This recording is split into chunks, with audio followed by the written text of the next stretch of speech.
They staged the picket on public land adjacent to a public street and complied with all police instructions. Church members also sang hymns and recited Bible verses as funeral attendees passed.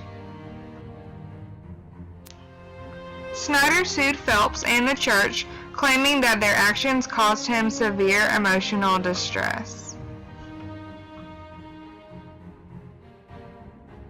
Phelps's defense argued that his speech, the picketing and the signs, were protected under the Free Speech Clause of the First Amendment to the Constitution.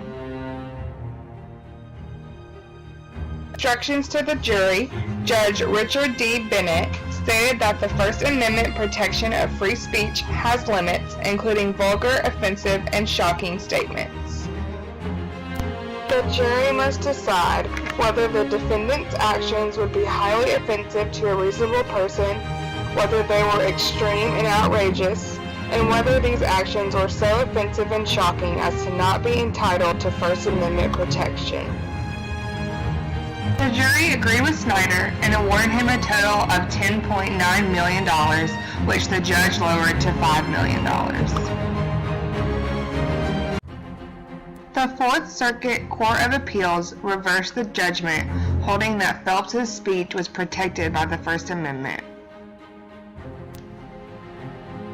The issue is whether Westboro's signs and comments while picketing the funeral related to matters of public concern and were thus entitled to greater protection under the Free Speech Clause of the First Amendment.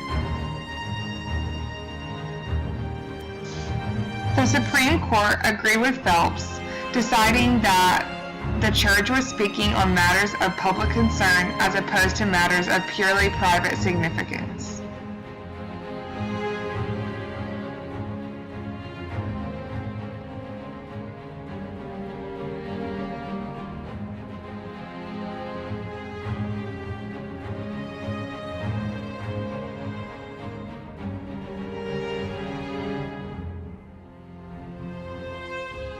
To finalize the court's decision, there was no pre-existing relationship between the church's speech and Snyder that might suggest that the speech on public matters was intended to mask an attack on Snyder over a private matter.